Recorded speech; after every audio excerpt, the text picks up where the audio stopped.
I grew this e-commerce brand from $3,000 to $343,000 a month with SEO. They actually grew so fast that they had to shut down their business for a few weeks and negotiate new terms with manufacturers and hire more employees to package orders and scale other channels. I did this all in 48 days, and now I'm going to reveal the exact 5-step process I used to make it happen. Unfortunately, I did sign an NDA, so I cannot really talk much about the brand itself, but I do have permission to share some numbers. We started to work together on November 1st. And in the 30 days before working with us, pretty much the entire month of November, they made just $3,281 with SEO. From November 18th to December 18th, a total of 48 days into working with us from November 1st to really December 18th, they made $343,000 with SEO. That's a 105x. They only paid me $6,000 in that same time frame, so I'll let you do the math on that ROI. FYI, the brand actually did $2.5 million in the same time period from November 18th to December 18th across all channels, and at that time, the brand was literally less than 100 days old. So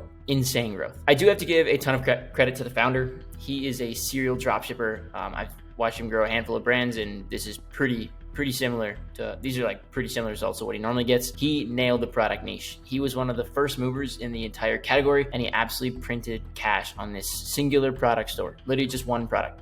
When we started, like first ever talk, keyword was getting 300 searches a month. It now gets 33,000 searches a month. Again, over 100x growth on the whole product category. And like I said, we were the first movers on the whole thing. As we started and got moving, dozens of other brands popped up, cloning the company, cloning the product, and spending thousands on meta ads, Google ads, things like that to try and kind of eat away at our market share. However, they were way behind us on SEO, which is why we were able to have such insane results. Generally, SEO is pretty straightforward in e-commerce. You create relevant content around your products, your categories, your target keywords, and then you build links on top of that to show Google that, you are a trustworthy site. Okay, it's pretty simple. Obviously, there's more complexity than that, but at the highest level, that is what it is. So since we didn't really have any competitors of any kind, there was no blueprint for how this niche worked. We were pretty much on our own, so I got to create a brand new roadmap, and it consisted of 5 parts. Number 1, quick and dirty technical SEO implementation. Number 2, product page optimization. Number 3, creating topical authority. Number 4, strategic internal link building. And 5,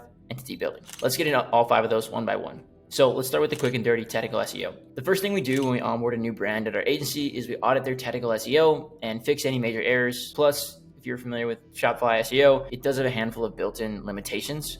We take care of those too. Almost every single brand we work with has 1 or 2 of them. Newer brands usually have more. For 99% of e-commerce stores, I believe that technical SEO is the least important element of SEO. And that's at least compared to on-page and off-page, the 2 other major elements of SEO. That's why we really do like a quick and dirty implementation. There is 100%, without a doubt, room for improvement on the technical SEO end of most of our brands we work with, but I'm interested in moving the needle 10% at a time, not stressing over page speed or something dumb just to move the needle 0.1%. Okay, I'm interested in making big gains, not very small ones. Like I said, this site was new, like 40 days old, I think, in its entirety when we started working together, and it only had 1 product, so there was not much to fix here.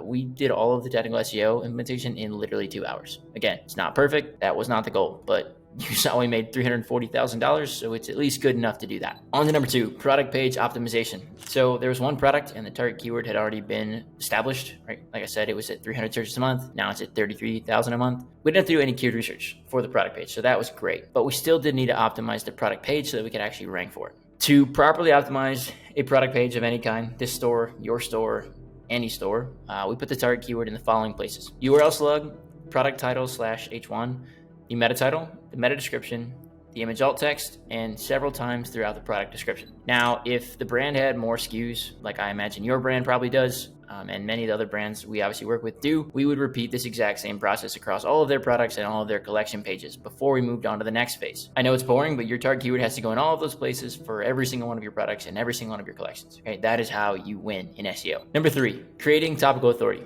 So to make a very long story short, topical authority is pretty much a qualitative measure of your site's credibility, authority level, things like that, to speak on a particular subject. It is primarily built with link building and also high quality blog content that demonstrates your subject matter expertise. Good example, WebMD, Healthline, both health and medical websites, obviously, content facing sites. They rank on page 1 for practically every single search involving a medical condition or a symptom of any kind, because they've both built an absurd amount of topical authority over the last however many years they've been operating those companies. They are, without a doubt, the topical authority on these subjects as far as Google is concerned. Now, if you've got a medical condition, obviously you should go to a doctor, okay?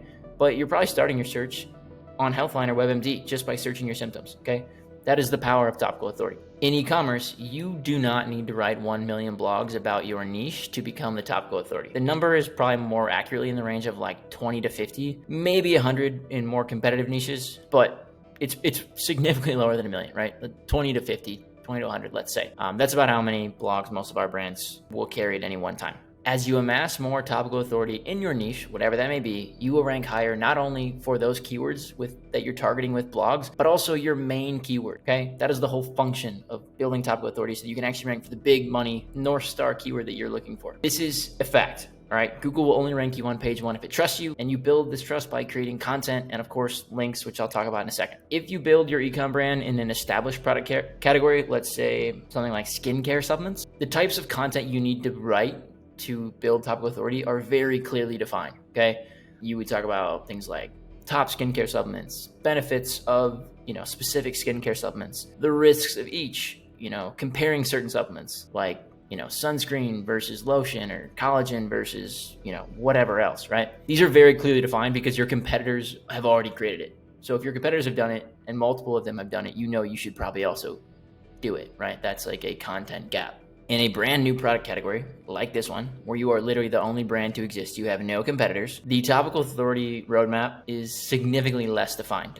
In fact, it's not defined at all. There are no competitor strategies to analyze or reverse engineer, no content or keyword gaps to look at. SEMrush and Ahrefs had very little data on the category. Like I said, it had 300 searches a month and there were no related keywords on either platform. They were not very helpful either, even though they typically are two tools I use a ton. Without any keyword research tools to use and pretty little to base off aside from what I knew the product was, I actually went to Reddit, Quora, and Google to learn more about it and also find content ideas, okay? Reddit and Quora are, especially lately, are like the first places people go to talk about anything, it seems like. That in social media, right? In any case, like there are entire threads dedicated to this product category, and it's essentially a brand new category as far as the internet's concerned. So it was pretty interesting to find like all the kinds of all the content ideas I had on Reddit and Quora, I would have not have found elsewhere. So that was pretty cool. People had tons of questions about the product category, about how it worked, how it's made, all these kinds of things. Okay. And we were perfectly positioned to answer all of these questions because, like I said, zero competitors. Using the Reddit and Quora content ideas, we built an extensive FAQ page and added FAQ schema to it. This has earned us several featured snippets over the last few months. We're still adding questions and answers to that page seemingly weekly. And we build internal links to it from our blog content. Okay. Now, on to strategic internal link building. So everyone talks about backlinks and SEO. They always forget about internal links. There's a quote I heard once years ago, I think, and it's probably the truest statement I've ever heard in SEO, and it honestly changed my entire perspective on SEO strategies. And the quote is, internal links do what people think backlinks do. I work with multi-million-dollar brands that have not built a single internal link before working with us. It is honestly incredible that they have any ounce of traffic to any of their smaller pages without any internal links built outside of like their main nav. And once we implement them, they unlock a whole new level of growth. Here's why. Internal links pass value to the most important pages on your site, obviously when done correctly, and they also help Google crawl your site, which is a side benefit. They are 100% cheaper than any backlink you will ever build because they're free. There are free backlinks, but they're uncommon. And number 3, you are 100% in control, okay? You control how they get built, when they get built, the anchor text around them, all these things. So you can actually direct them at any page you want. And in backlinks, when you're building backlinks, you definitely have less control, right? The publisher may build it at a page you didn't want, or, they may use a different anchor than you want, right? You are not always in control of that. So internal links, you have full control, and that's why they're so effective. I have a full internal link building guide on my channel, so go check that out. But to keep it very simple here in this video, you should be building internal links down the funnel or laterally within the funnel, but do not build links back up the funnel. Down the funnel, basically build them from your blog post down to your product page or down to your collection pages, but don't build them from product page or collection page up to blog posts. You can be more aggressive on internal linking anchors than you can on backlinks. You don't need to use branded anchors on your internal links because they're already on your website. They know what your brand is. So we got pretty aggressive with like keyword specific anchors. And we used probably dozens of combinations of the main keyword, which forced Google to rank us for the target keyword and all the close variants of it. Okay. So not only were we just ranking for the top money keyword, a lot of other like similar keywords kind of started to develop as the category grew, and we ranked for those too. So benefit of using multiple anchors. All right, last piece of the puzzle, entity building. So generally, the more backlinks you build, the more money you will make. Now, obviously, if you build 100 or 1,000 really bad backlinks from like a Fiverr seller or something, that's not going to work, right? You're probably going to waste your money and probably get your site penalized, so don't do that. But like on the opposite side of things, like let's talk about Forbes, okay? Forbes has 400 million backlinks or something like that. It's probably like one of the top 25 linked to websites on the internet. Wikipedia is probably up there as well, right? Backlinks are a ranking, probably one of the biggest ranking factors in the Google search algorithms, okay? They're basically a popularity contest. The more you have, the more Google likes you, the more they trust you, and of course, the higher you rank, the more money you make, right? These are all connected. So there are countless ways to build backlinks, dozens of them, actually, all of which are, some are easy, some are hard, some are cheap, some are expensive, some are effective, some are not. That's just a fact, okay? We leverage a handful of them across all our brands, including this one. And the reason is we just want to vary up our link building approach, right? That way, like if guest posts stop working, for example, like we're not totally out of link building options, okay?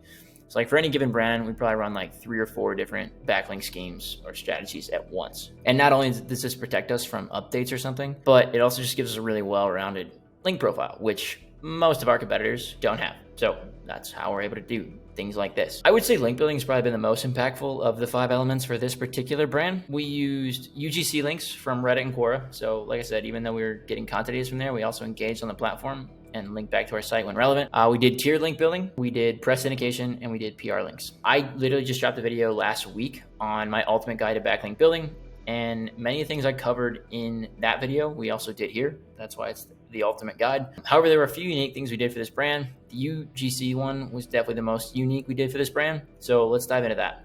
In October and November, there was a series of 2023. There were a series of algorithm updates. And since then, Google has been massively favoring Reddit and Quora content. Reddit far more than Quora. They've even added like a discussions and forum sections to the SERPs, in addition to the SGE AI rollout they have now. Prior to the updates, so even like September of 23, if you found a SERP where Reddit or Quora result was in the top 3, that was considered an easy keyword to rank for. This is no longer the case. It's still, I'd say, easier than others, but not as easy. Since the updates, Quora's traffic is up 400%, and I think Reddit's traffic has doubled. So pretty substantial there. So with these platforms doubling, we pretty much use them as a stalking horse. So links from Reddit and Quora are no follow, but if you've got 50 links on these massively trafficked platforms, all pointing to your site, like it's a positive signal in the search ecosystem. Okay, so that's how we leveraged it. So in addition to the content ideas, pretty much what we did was we searched our target keyword on each platform, built an exhaustive list of every question, comment, thread about our product and product category. We created multiple platform profiles, and then we responded to and engaged with all these questions, comments, threads, things like that. And when relevant, not every single time, but we included a link to our site. Okay, use the homepage or a blog post if we had something specific to offer them, more specific to offer them. Yeah, so that's that. So like I said, not a ranking factor directly, but a positive signal in the scheme of the search ecosystem, okay? Again, no one has done this. We're the first mover in this category. So the fact that we have all of these, anchor, they weren't exact match anchors, but contextual anchors pointing back to our site, we were pretty much creating a new entity in Google. Like, hey, here's this product category, and we are the website that is the website that you should associate with this product category. Okay, that was our goal. So that's that. Tiered backlinks as well, we did that. Most of the backlinks you'll build in an SEO campaign are tier 1, meaning another website links directly to your website. Okay.